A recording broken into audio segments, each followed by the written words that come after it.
ఫిరాయింపు ఎమ్మెల్యేల స్వరం మారుతోంది. సుప్రీంకోర్టు స్పీకర్కు అఫిడవిట్ దాఖలు చేయడానికి ఇచ్చిన గడువు ముగిసే సమయానికి ముందు ఆసక్తికర పరిణామాలు చోటు చేసుకున్నాయి. ఇన్ని రోజులు స్పీకర్ ఇచ్చిన నోటీసులకు వివరణ ఇవ్వని దానం నాగేందర్ 28వ తేదీన ఉదయం స్పీకర్ నోటీసులకు వివరణ ఇచ్చారు. తనపై దాఖలైన పిటిషన్ కొట్టివేయాలని స్పీకర్ను దానం నాగేందర్ రిక్వెస్ట్ చేశారు. తాను బీఆర్ఎస్ పార్టీకి రాజీనామా చేయలేదని దానం చెప్పడం అందరినీ ఆశ్చర్యానికి గురిచేసింది. 2024 మార్చిలో తాను కాంగ్రెస్ సమావేశానికి వెళ్లినట్టు, అయితే అది వ్యక్తిగత హోదాలోనే వెళ్లానని దానం తన అఫిడవిట్లో పేర్కొన్నారు. మీడియా కథనాల ఆధారంగా తాను పార్టీ మారినట్లు బీఆర్ఎస్ భావిస్తోందని, దాన్ని స్పీకర్ పరిగణలోకి తీసుకోవద్దని దానం నాగేందర్ కోరడంతో ఆయన స్వరంలో మార్పు చర్చనీయాంశమవుతోంది. అటు గద్వాల ఫిరాయింపు ఎమ్మెల్యే బండ్ల కృష్ణమోహన్ రెడ్డి బహిరంగంగా కాంగ్రెస్ ర్యాలీలో పాల్గొన్నారు. స్పీకర్ ఇచ్చిన తీర్పును అపహాస్యం చేశారు. బండ్ల కృష్ణమోహన్కు కాంగ్రెస్ పార్టీకి సంబంధం లేదని, ఆయన టెక్నికల్గా బీఆర్ఎస్ పార్టీలోనే ఉన్నారని స్పీకర్ స్పష్టంగా చెప్పినా కూడా బండ్ల హస్తం ర్యాలీలో పాల్గొనడం గమనార్హం.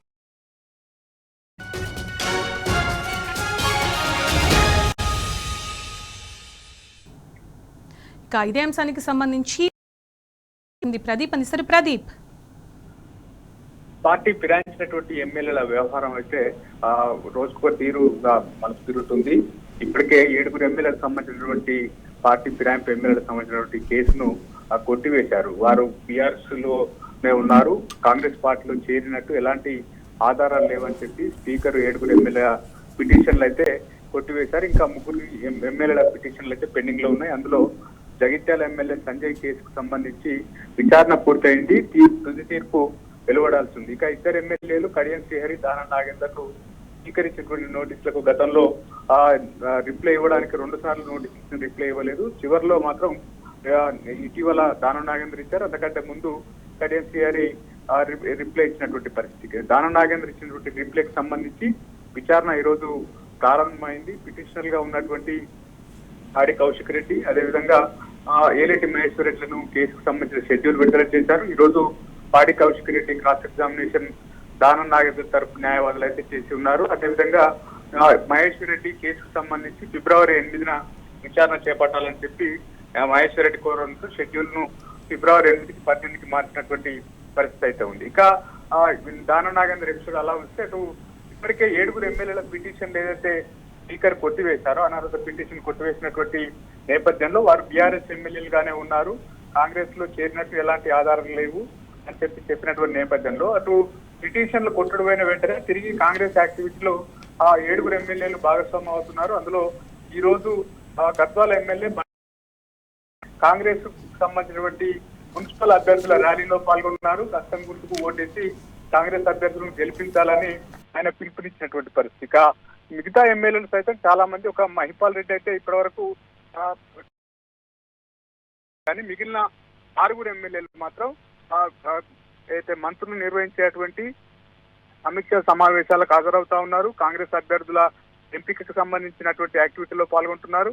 ఇప్పటికే జడ్జిమెంట్ పెండింగ్ లో ఉన్నటువంటి జగిత్యాల ఎమ్మెల్యే సంజయ్ గాంధీ భవన్ లో జరిగినటువంటి నిజామాబాద్ కాంగ్రెస్ పార్లమెంటరీ పార్టీ సమీక్ష సమావేశానికి హాజరయ్యారు. దానికి సంబంధించి అక్కడ ఇన్ఛార్జ్ గా ఉన్నటువంటి జీవన్ రెడ్డి తీవ్ర స్థాయిలో తప్పుపట్టారు. ఆ సమావేశం నుంచి ఆయన బైకాట్ చేశారు. ఎందుకంటే ఇటు ఆయన బీఆర్ఎస్ ఎమ్మెల్యేనే అని చెప్పి స్పీకర్ ఇచ్చినటువంటి అఫిడవిట్ లో పేర్కొన్నారు. విచారణ సందర్భంగా నేను బీఆర్ఎస్ ఎమ్మెల్యేనే అని చెప్తున్నటువంటి నేపథ్యంలో కాంగ్రెస్ పార్టీ సమావేశానికి బీఆర్ఎస్ ఎమ్మెల్యే ఎలా వస్తారని ఆయన ప్రశ్నించారు. కానీ అభ్యర్థుల ఎంపిక వ్యవహారాన్ని అంతా జగిత్యాల ఎమ్మెల్యే సంజయ్ చూసుకున్నటువంటి పరిస్థితి మనం చూస్తాం. ఇక అభ్యర్థుల వ్యవహారం, కాంగ్రెస్ అభ్యర్థుల ఎంపిక అంతా పార్టీ ఫిరాయించినటువంటి ఎమ్మెల్యేలే చూస్తున్నారు. స్వయంగా ఈ రోజు సంజయ్ ఏదైతే స్వయంగా బండ్ల కృష్ణమోహన్ రెడ్డి ఈ రోజు ర్యాలీలో పాల్గొన్నటువంటి పరిస్థితి. వైపు స్పీకర్ జడ్జిమెంట్ ఇచ్చారు, ఆ జడ్జిమెంట్ అపహాస్యం చేసేలా ఎమ్మెల్యేలు వ్యవహరిస్తున్నారు అనేది బయట జరుగుతున్నటువంటి చర్చ. ఇక 2 ఎమ్మెల్యేలకు సంబంధించి దానం నాగేందర్ స్వయంగా కాంగ్రెస్ సికింద్రాబాద్ పార్లమెంట్ అభ్యర్థిగా పోటీ చేశారు. కాంగ్రెస్ బీఫామ్ మీద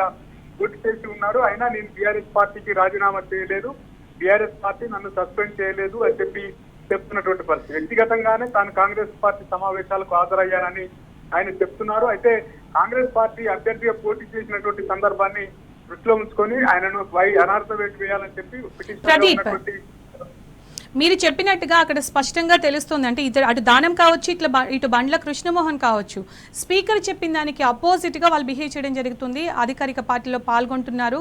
స్పష్టంగా ఎలా ఉండబోతుంది అంటారు? స్పీకర్ ఆయన పూర్తి ఆధారాలు లేవని చెప్పి గతంలో 7 సంబంధించిన పిటిషన్ నేరుగా చెప్పడానికి ఉంటుంది. అటు ఆయన ఈ ఎవిడెన్సెస్ ఆధారంగానే తాను నిర్ణయం తీసుకుంటానని చెప్పేటువంటి అవకాశం ఉంది. కాబట్టి ఈ వ్యవహారానికి సంబంధించి ఆయన నేరుగా మాట్లాడేటువంటి అవకాశం ఉండదు. కానీ ఏదైతే నైతికంగా మాత్రం వీళ్ళు ఒకవైపు బీఆర్ఎస్ బీఫామ్ మీద గెలిచారు, బీఆర్ఎస్ పార్టీకి ఎమ్మెల్యేలుగా ఉన్నారు, కాంగ్రెస్ పార్టీలో చేరారు. కాంగ్రెస్ పార్టీలో చేరిన సందర్భంగా దేవుని కండు అని చెప్పారు. కాంగ్రెస్ పార్టీ మీటింగ్లకు హాజరవుతున్నప్పటికీ తాము వ్యక్తిగతంగా హాజరవుతున్నామని చెప్తున్నారు. ఇటీవల గాంధీ భవన్ కు స్వయంగా సంజయ్ వచ్చారు. ఆయన కేసు పెండింగ్ లో ఉంది. అయినా నేను వ్యక్తిగత పనుల నిమిత్తం ఇక్కడికి వచ్చానని చెప్పి ఆయన చెప్తున్నటువంటి పరిస్థితి. చెప్పేది ఒకటి, చేసేది ఒకటిగా ఉంటుంది. అయితే ప్రజలు మాత్రం వీరు వ్యవహార శైలిని గమనిస్తా ఉన్నారు. వైపు క్షేత్రస్థాయిలో కాంగ్రెస్ పార్టీలో వ్యతిరేకత ఉంది. అది పసిగట్టినటువంటి గూడెం అయిపోవాలంటే ఇప్పటికే కొంత రియలైజ్ అవుతున్నట్టుగా తెలుస్తా ఉంది. ఎందుకంటే ఆయన ఇటీవల ఒక సమావేశంలో మాట్లాడుతూ నేను కాంగ్రెస్ పార్టీతో వచ్చినటువంటి లాభం లేదు, నియోజకవర్గానికి ఎలాంటి పైసా ఉపయోగం జరగలేదు, నేను బీఆర్ఎస్ అభ్యర్థులనే గెలిపించాలి, అందరూ ఆ రకంగా చేయాలని చెప్పి ఆయన మాట్లాడినటువంటి వీడియో అయితే వైరల్ అవుతున్నటువంటి పరిస్థితి. అంతర్గతంగా క్షేత్రస్థాయిలో పరిస్థితి బాగాలేదు. ఇప్పటికే దానం నాగేందర్ మొదట్లో నేను రాజీనామాకైనా సిద్ధము, లేదా దేనికైనా సిద్ధమే, పోటీ చేయడానికి సిద్ధం, ఎప్పుడైనా ఎన్నికలను ఎదుర్కొనేందుకు నేను సిద్ధంగా ఉంటానని గతంలో చెప్పి ఉన్నారు. నేను కాంగ్రెస్ పార్టీలో చేరాను, కాంగ్రెస్ పార్టీ ఎమ్మెల్యేని అని చెప్పి ఆయన బాహాటంగానే మాట్లాడినటువంటి పరిస్థితి. కాంగ్రెస్ కు అనుకూలమైనటువంటి పరిస్థితులు లేవు.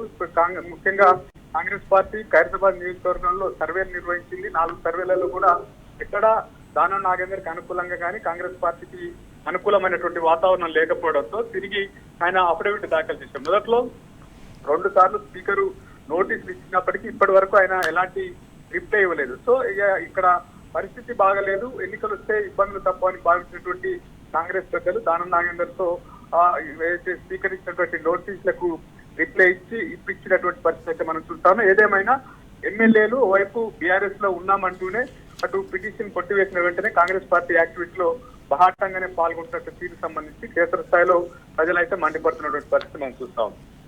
Right Pradeep, thank you.